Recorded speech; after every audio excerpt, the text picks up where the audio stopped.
Coming up next on FamisDave. There's a new form of media sweeping the world now. People no longer trust corporate media. Everybody knows the CNBCs and Fox Business channels of the world have been bought and sold by big companies and special interests. Trying to find information on how to trade the financial markets is close to impossible. There is one man out there on YouTube who is providing much needed education and encouragement to the public concerning the world of finance. He's amassed a massive following on Stocktwits, where he has almost 50,000 followers. Stocktwits is not like YouTube where you can just buy subscribers. 50,000 people have thought it worthwhile to follow my next guest, and you should too. He's made over 200 YouTube videos and is one of the few voices you can trust when it comes to trading. He certainly has a winning first name. Of course, I'm talking about David Moadel. Stay tuned for my discussion with him next.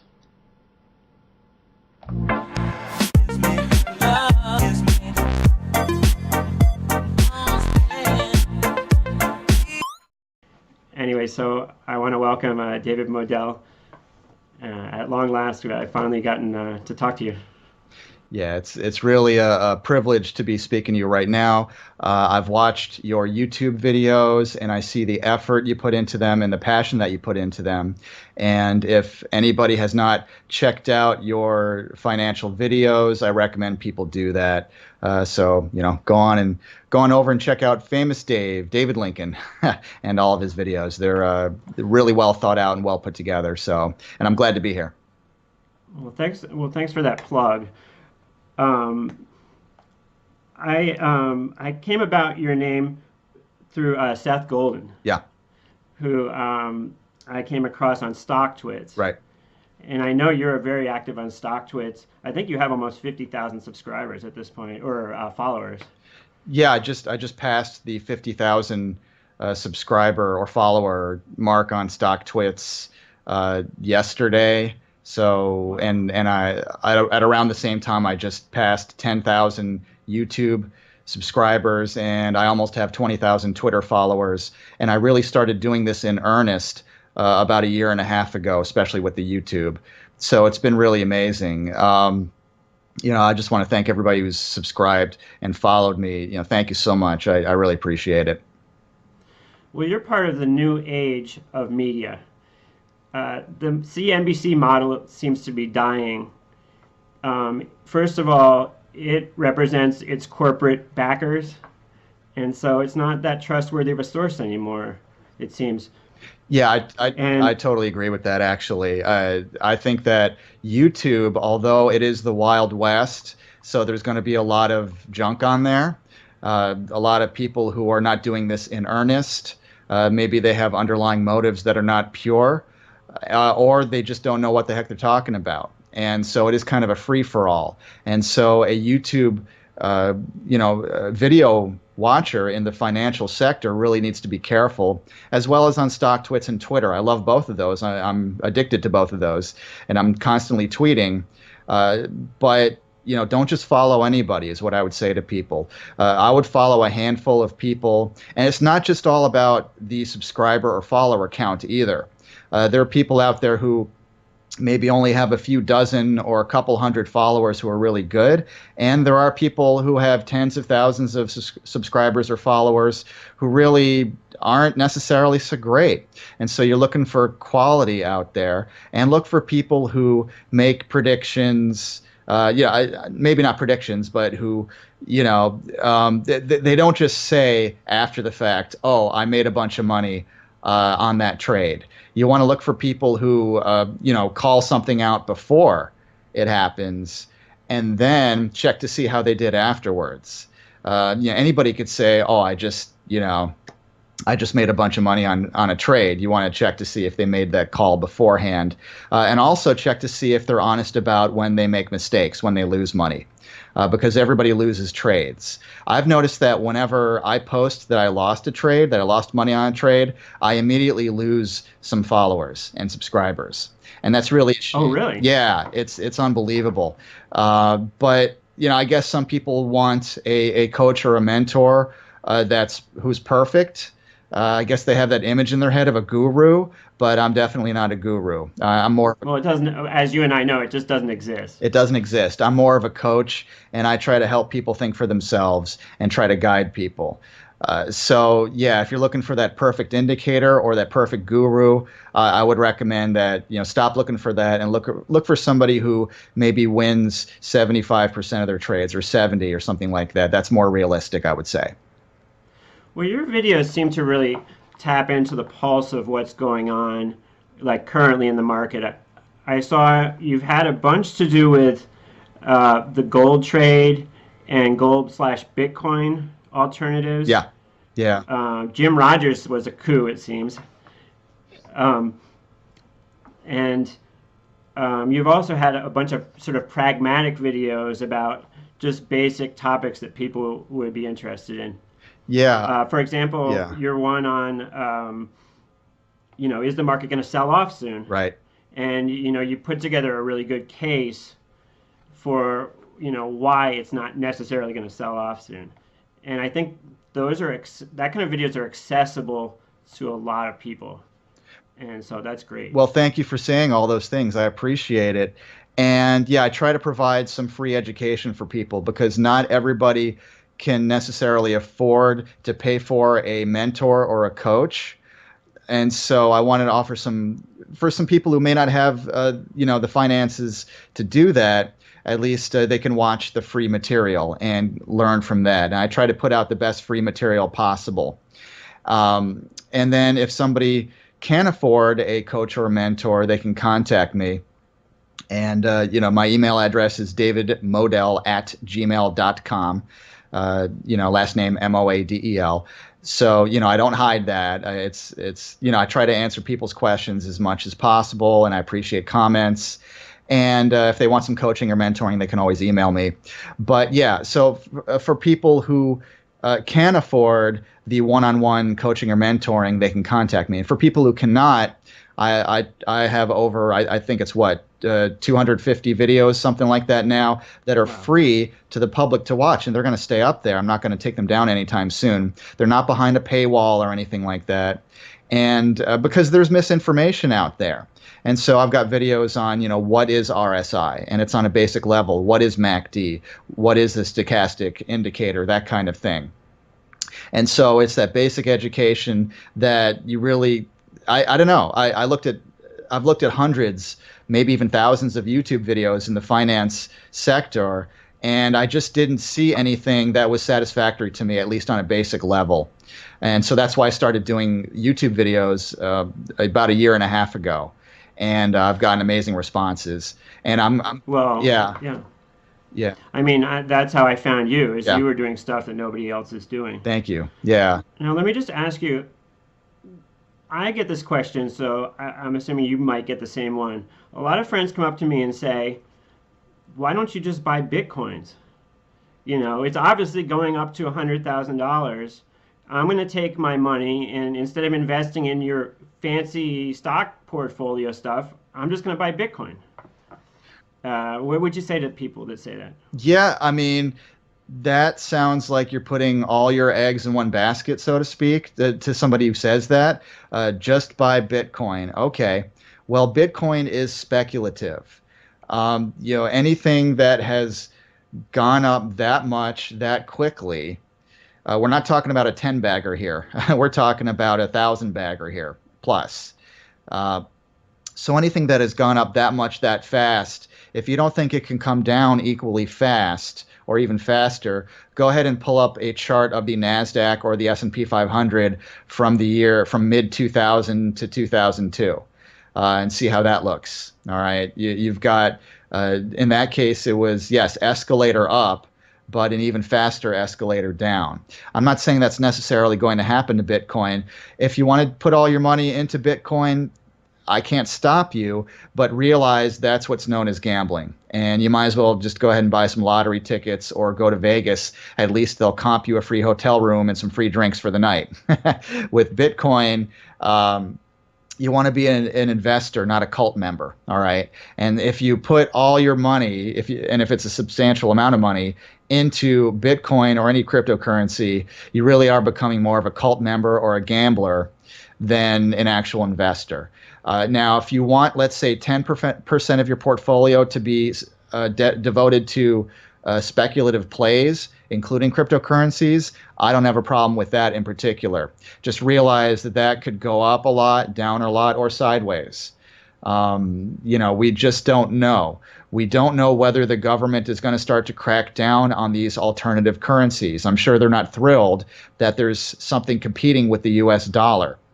We don't know whether the populace as a whole is going to accept cryptocurrencies like they've accepted the US dollar. They might or they might not. Bitcoin is not the first attempt at an alternative currency. People don't necessarily know the history of that. There have been many attempts, and most of them have failed. Bitcoin is doing great, but it's based mostly on investor speculation, not so much people actually using it. On Halloween, I walked around, my girlfriend and I, and hi Wendy if you're watching this, walked around with Bitcoin t-shirts, and we were holding up a little Bitcoin sign. And we walked around the streets, and we were shouting Bitcoin, yay for Bitcoin, just to see how many people would even know what it is. And average people, almost nobody even knew what it was. Wow. The few people who did, we found a couple of people who did know what it was, and they didn't really invest in it or use it. We found one guy who was invested in it, but other than that, no, we couldn't even find people on the street who were actually using it. Now, that's not a scientific study. That's just an anecdotal, little, bit there of evidence, if you could even call it that. But until there's widespread adoption, I would consider it a speculative play. So, go ahead and gamble if you want to, but I would recommend only a small portion of your portfolio for any cryptocurrencies. It's funny because my other job, I work as a waiter, and two of my friends basically bought a full Bitcoin when it was trading about $3,000 a couple months ago. Yeah. And now they've doubled their money, and they're euphoric, and I'm trying to caution them, but you can't tell them anything really. What about gold? I don't know if you noticed, but the last 3 or 4 sessions with the market rallying, gold has also been up. Yeah. Which is sort of an uncorrelated market. But I mean, that's just a minor thing. I know you've interviewed several gold bugs. Yeah. And I like to call them the duct tape crowd, because they talk about the end of the world coming and walking around with a sack full of silver and gold coins. What would you think is appropriate for somebody as far as owning gold or gold futures? Yeah, you touched upon a number of great points there. I have had the privilege and pleasure of getting to speak to some of the world's most highly respected precious metals experts, from Peter Thomas to David Morgan, Jordan Royburn, Gwen Preston. I can't even name them all. It's just fantastic. And whoever I forgot, I apologize. And Lynette Zhang. Here's the thing. A lot of the people that I've spoken to, I hate to say this, but they also sell precious metals on their websites. So that's something to be aware of. If I interview somebody and they're selling precious metals on their website, just be aware of that. I'm not saying that that's necessarily going to taint whatever they've said, because if they have good evidence for purchasing precious metals, good evidence is good evidence. You can't argue with the facts.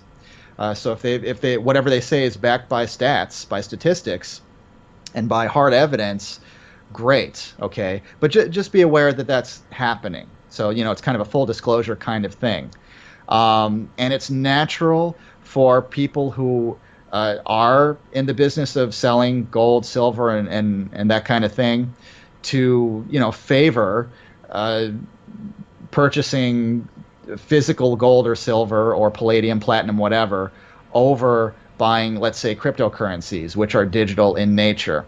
And of course, they're not going to recommend buying an ETF such as GLD, SLV, IAU, some PPLT for platinum, something like that. We can expect that.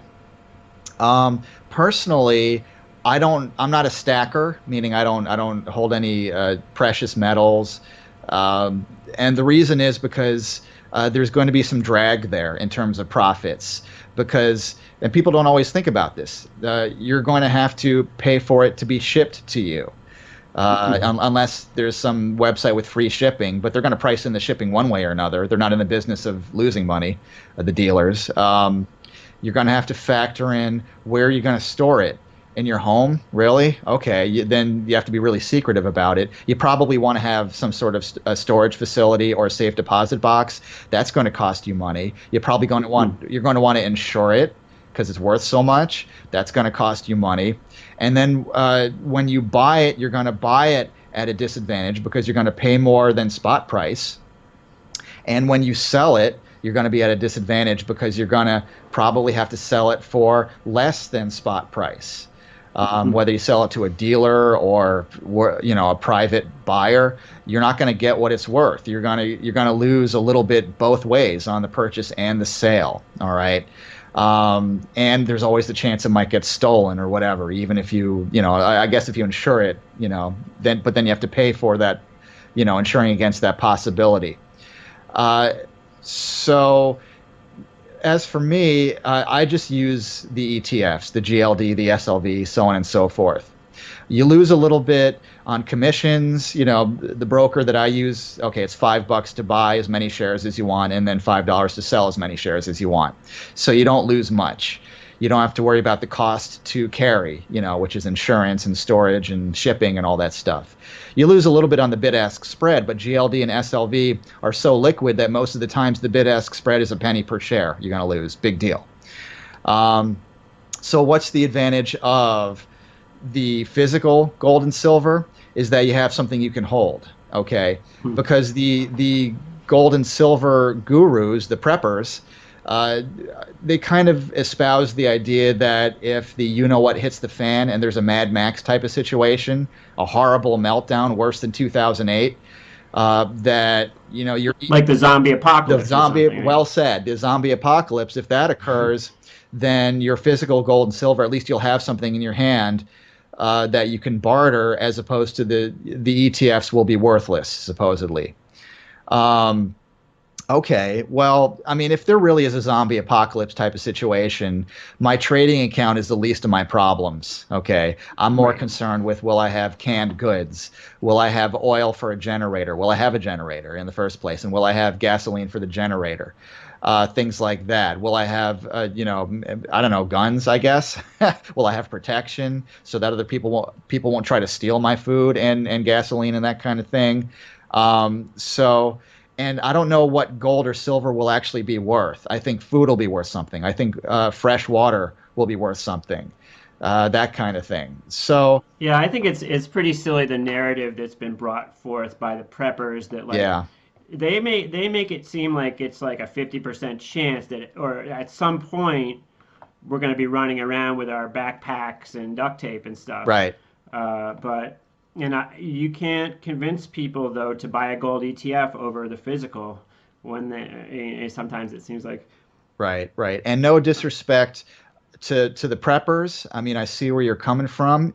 Prepper means it's about the word prepare. You want to be prepared. That's totally understandable. But for me, preparing doesn't necessarily mean stacking gold or silver.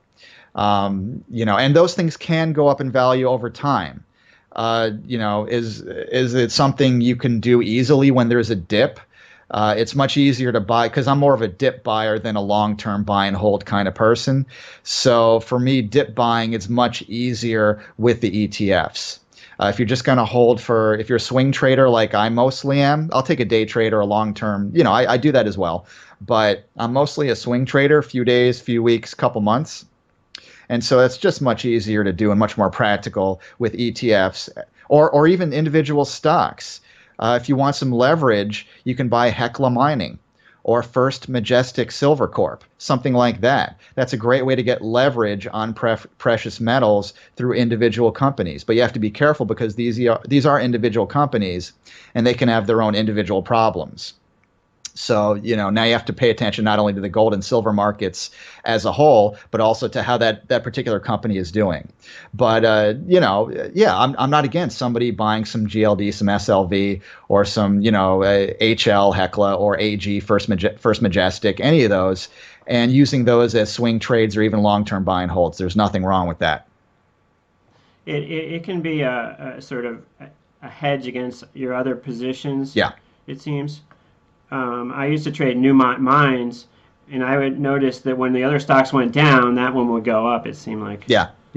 There's nothing wrong with putting some of that in your portfolio, maybe 10 or 20% or even 25% precious metals, especially if you have a lot of long equity exposure. If you have a lot of S&P 500 stocks in your portfolio, then you might want to buy something uncorrelated to that, or even something that moves in the opposite direction, or tends to a lot of the time. Gold and silver are fine for that. Nothing wrong with that. Platinum, palladium, look at the alternative metals too. You'd be surprised how well those perform. I saw you talking about, I think it was palladium Yeah. the other day on one of your videos about how it's been performing well.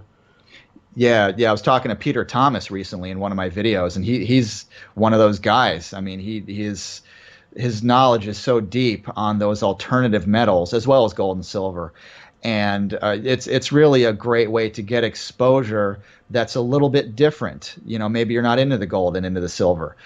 Platinum and palladium are bigger movers because honestly, gold and silver can move kind of slowly. They can be kind of boring for day traders, swing traders, that kind of thing.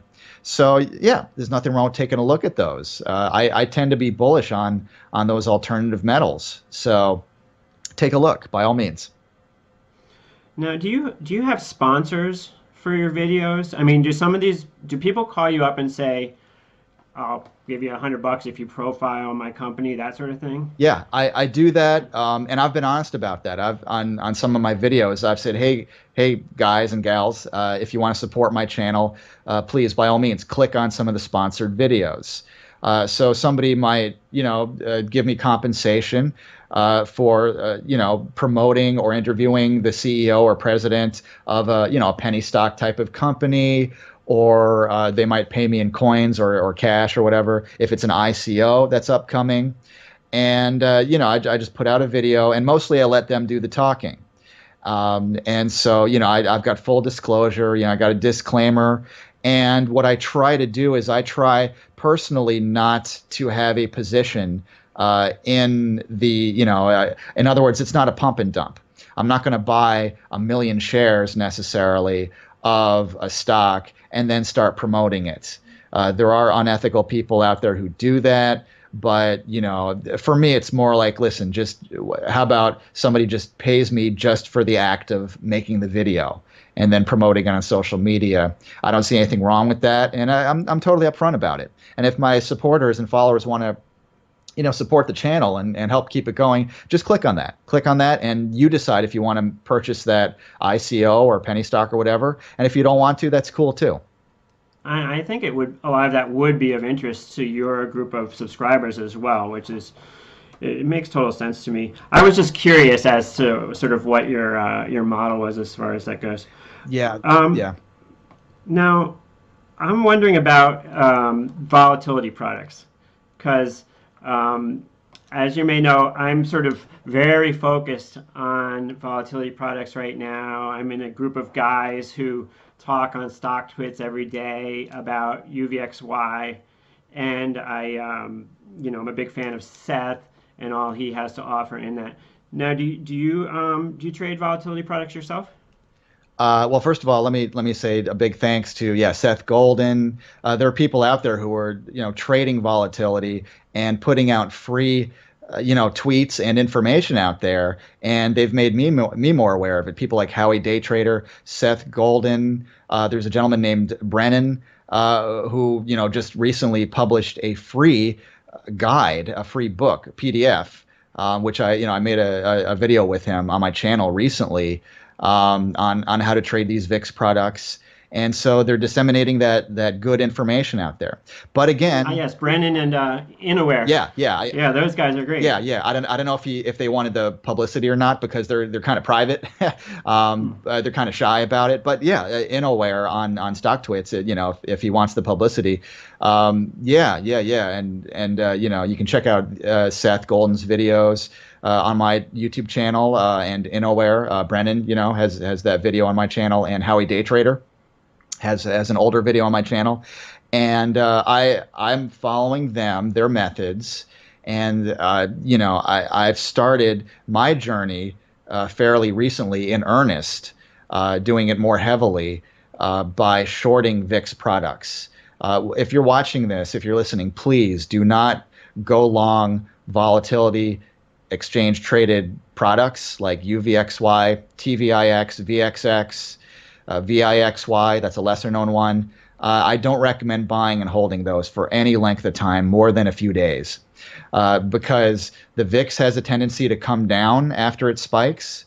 In fact, it's pretty reliable that it always does at some point. Seth Golden recently told me in an interview that the longest he's seen the VIX stay elevated was, I think he said, 4 months or so, and that was back in 2008 at the absolute worst of it. So, and that was the Great Recession, possibly the worst economic, drawdown we'll see maybe in our lifetimes. I don't know. We'll see. The worst one supposedly since the 1930s. So, also there are other factors such as Contango. When you buy one of those VIX products, UVXY, TVIX, VXX, and so on, you're paying futures traders essentially to buy more expensive further out month VIX futures contracts and sell the less expensive current ones, and they do this every day. It's a rebalancing act they do on a daily basis. And so you're paying somebody to essentially every day buy high, sell low, and then buy back higher. And so you're paying for it's actually possible on any given day for the VIX to go up, and yet your UVXY will go down in value. And it's got to be frustrating. And it's fine for a day trade. Get in and just get the heck out of it. But this is like my public service announcement to people. Don't go along these products for any length of time, please. I've started shorting them in my own way, which is when the VIX spikes a lot. Let's say 5, 6, 7, 8, 10% in a day, and it's not for any really valid reason, which is that's a gray area. It's hard to guide people on that. But if it seems like something that's temporary in nature, fear over tax reform, that's not going to last forever. It'll get resolved one way or the other, and life will move on. The country will continue to exist. Businesses will continue to sell their products and services, whether tax reform passes or not. Life will go on. And so when it's something that seems temporary in nature, the reason for the vol spike, I sell out of the money. I've been selling out of the money calls, naked calls. Ooh, I'm going naked, I know. But only I take small positions.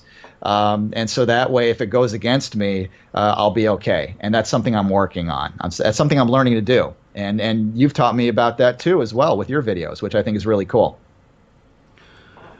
I'm sure you get this question all the time, but I'm going to ask it anyways. Yeah.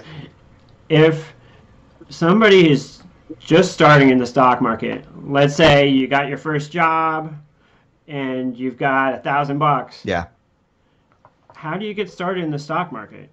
It seems like selling options on UVXY would be a little bit too complicated and confusing and stuff. Right. But what would be a good way to get started? Do you mean on that particular type of trade, the vol trade? Because you actually can, if you have $2,000 in your account, according to the SEC and FINRA and most brokers. Well, some brokers have higher requirements, but if you have a couple thousand in your account, some brokers will allow you to purchase debit option spreads. For example, somebody that I am mentoring, on a day when I sold naked calls, uncovered calls on UVXY because volatility had spiked, that person, I recommended to them that they might consider purchasing some vertical debit put spreads on VXX, which is highly liquid, as opposed to, let's say, SVXY, which is not as liquid, or even UVXY, is that, has a wider bid-ask spread. VXX, the options have, oftentimes a penny difference between the bid and the ask, which is great. And so, and also VXX is a little safer than UVXY, for example, with the options, or just generally, because it's not leveraged. And so you're not going to get killed. Not as likely to. So I recommended, hey, why don't you purchase a few, purchase some in the money VXX puts, and then to lower your cost basis to make it cheaper for yourself, sell some out of the money VXX puts. Same expiration date, and so it's vertical, okay? And it's a debit spread, meaning you're paying a little bit up front with the hope of gaining more when you liquidate your position. And this person is doing very well with that. I project that they're probably going to double their money or close to it because of the way. Well, that sounds like good advice because they're buying a debit spread. They know how much they can lose. Yes. And that's a safe way to start out in options, I would think. Yeah, you need a couple $1,000s to do it. So if somebody has $1,000, I'd say save up some more money. Get a part-time job if you have to, whatever. Don't eat at restaurants and go see movies in the theater for the while. Get a Netflix subscription. Learn to cook, okay, on your own. And it's easier said than done. I mean, if somebody has kids or they're trying to pay for college, whatever, their medical bills, it's hard to just save up money, but just do it, okay? And like you said, your max loss. It's defined. It's limited, all right? And your max gain is defined as well, but you can literally double your money time and again if it goes your way, or at least make 50% on your trade. So now if somebody has $1,000, then the short vol trade is probably not for them at this point because I don't really recommend necessarily just buying VXX puts. You can, but those can be expensive. Maybe buy a few.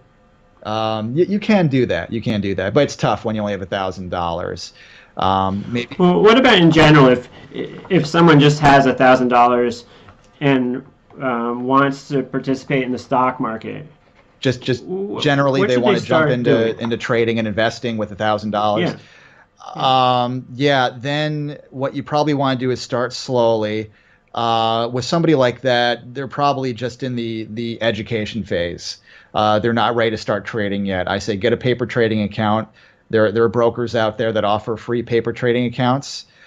So take advantage of that. For example, what do you call it? TD Ameritrade, Interactive Brokers.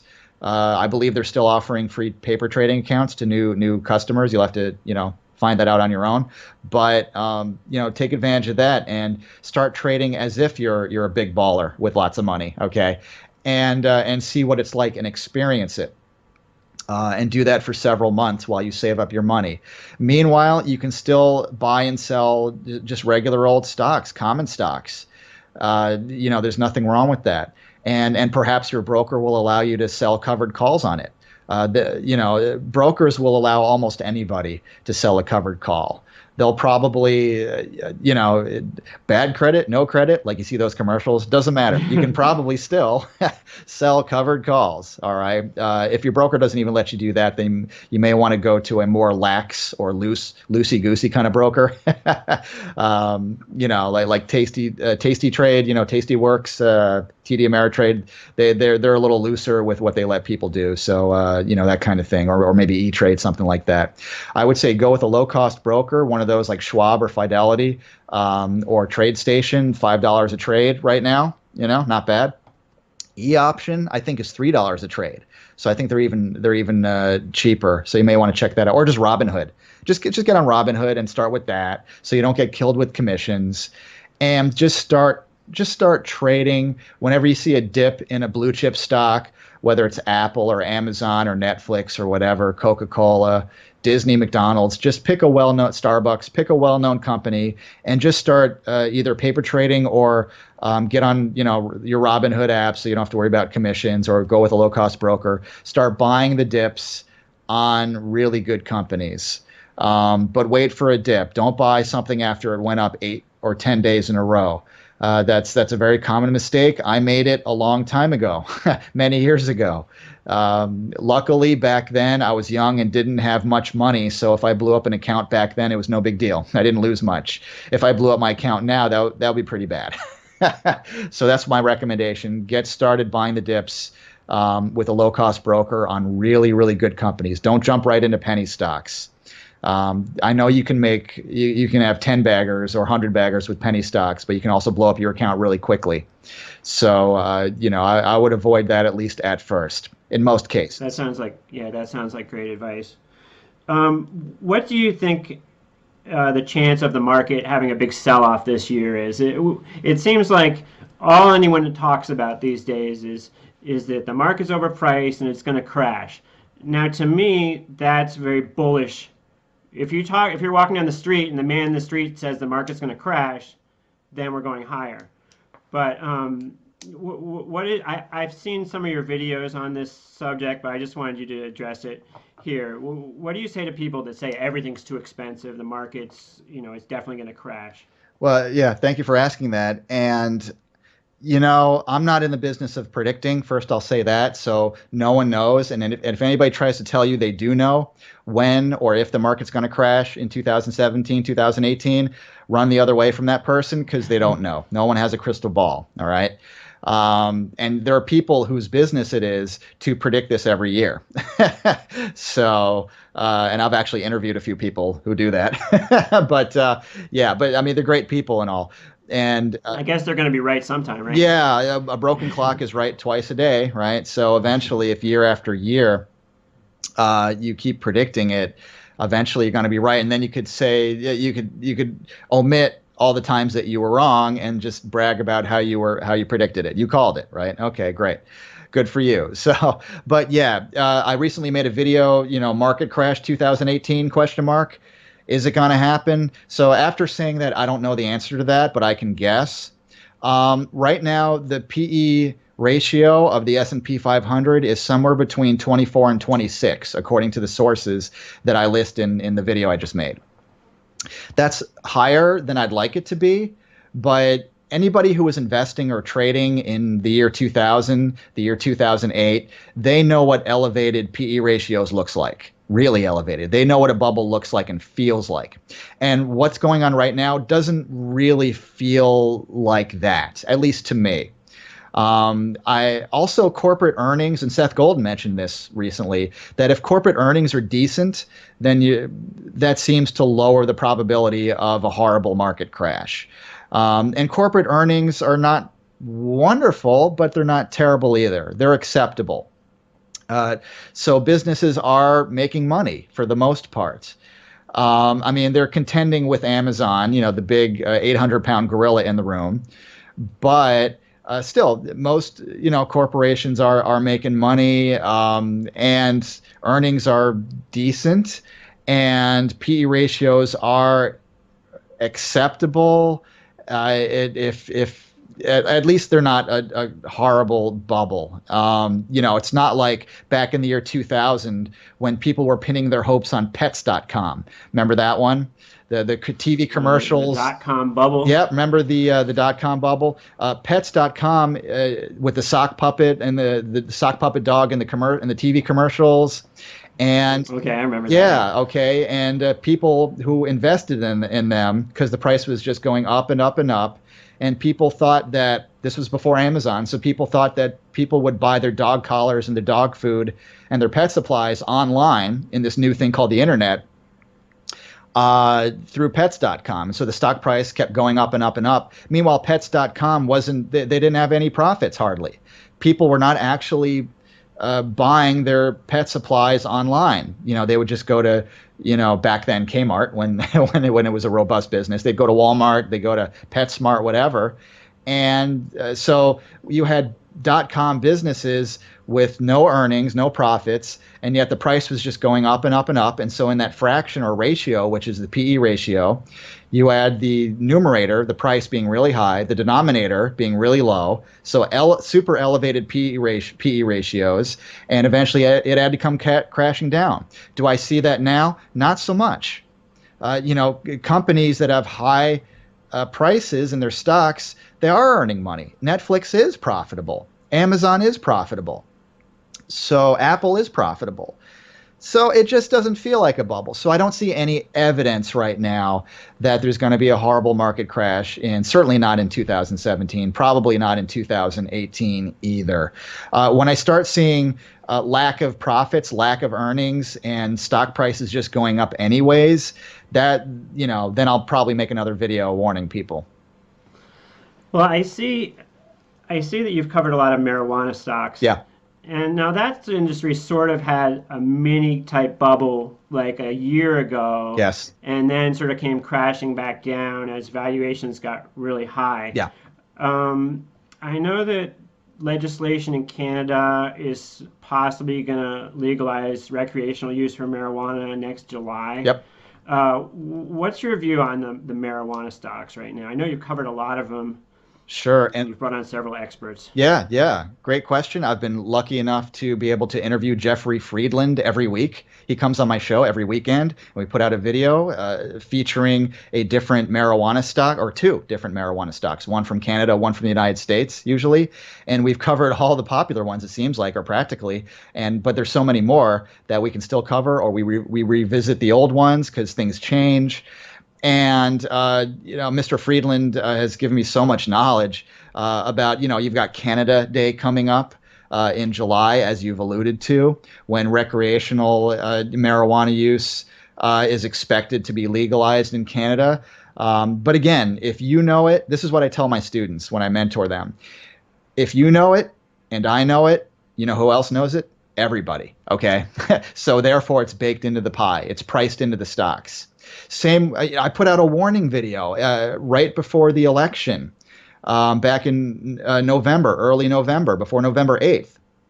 After you mentioned that marijuana stocks all went parabolic. They went way, way up, not based on profits or earnings also going up in tandem with that, but just in hopes that marijuana would be legalized in many states all over the United States, recreationally and medicinally, or both. So that was already priced in. And I warned people. I said, I'm not recommending that you buy now. Most people probably didn't listen. They probably just wanted confirmation from me that they should buy it, but I wasn't giving it to them. And then what happened? It went down. Buy the rumor, sell the news. Yeah, some states legalized, some didn't. But the excitement went away. And so the stock prices all went down of most marijuana stocks. Some of them went down 30% and 50% from their peak right before November 8th. And, I'm a buy the dip kind of guy. I like a bargain.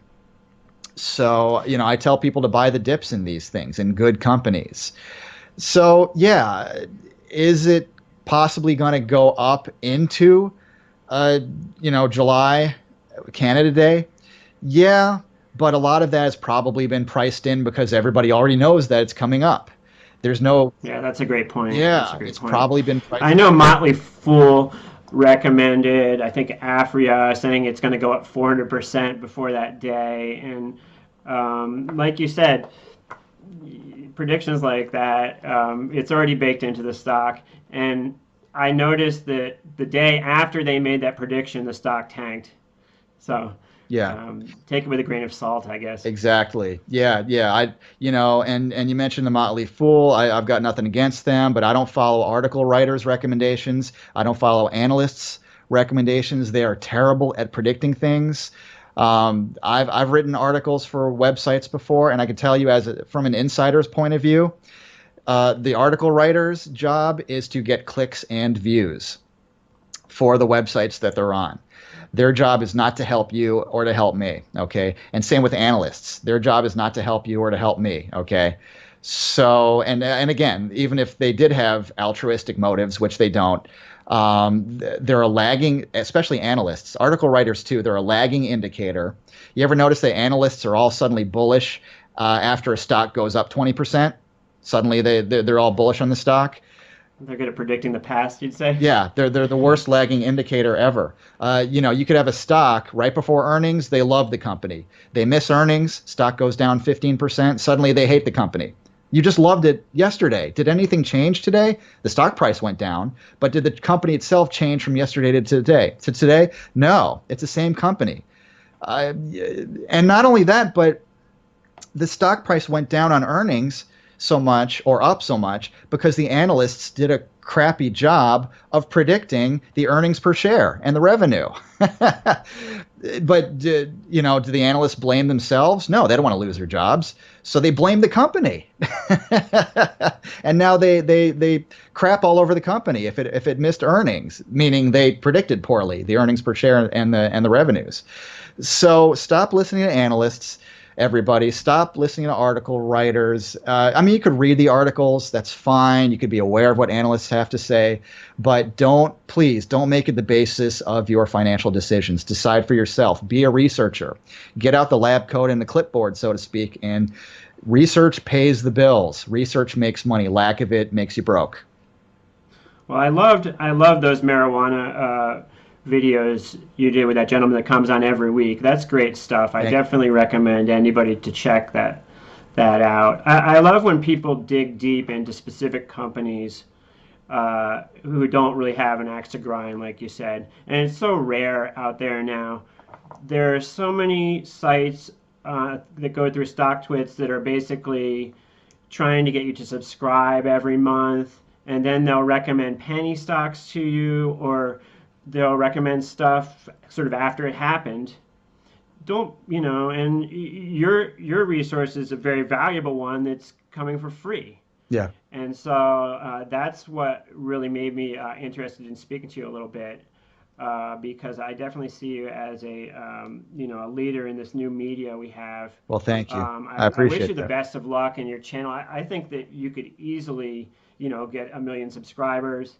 I know it may sound far off now, but there's guys, gamers that have 150 million views per month that are providing a lot less useful information than you are. So right, yeah, stick with it. You're doing a great job. I love your videos. It's well produced. So much of the stock videos you see online are just terribly produced, and in this day and age, people just don't want to watch that. Right. Yep. But anyways, I appreciate you taking a little time to talk with me today. Absolutely. I'd love to talk to you again sometime. I'm fascinated in people's views as time goes by. I like to do something like a check-in with people at the open at some point, different traders, how they feel on certain days. Because I've always found as a trader that different people's opinions are a way for me to sound off on how the market is. So, for example, there's some people that are always wrong. So that guy, when I talk to him, which is obviously not you, I'm not making that reference, but all right. So I guess we can pretty much wrap it up. Sure. I'll just kind of close. And sure. Is there anything else you want me to talk about with you? Oh man, you've done such a wonderful job. I really appreciate it. I appreciate everything you're doing with your YouTube channel. You're putting out good information, and it's really a public service. What you're doing on Stocktwits. I see you on Facebook. I see you on Twitter and on YouTube. I recommend everybody go ahead and check out Mr. Famous Dave, David Lincoln. Look for those updates and subscribe. Feel free to subscribe to my channel if you want to. Just look for David Moadel, Moadel, on YouTube, as well as at David Moadel on Twitter, Stocktwits, and Facebook. So, come join the fun, come join the party, and let's be profitable together. Well, it's great to finally meet you, Dave, and I appreciate you taking a little time with me, and I will definitely be following you day to day in the future. So, good trading moving forward. Thank you, sir. I appreciate and we'll have to get you on my channel as well sometime too. So, thanks a lot. Appreciate it. All right. Thank you very much. you.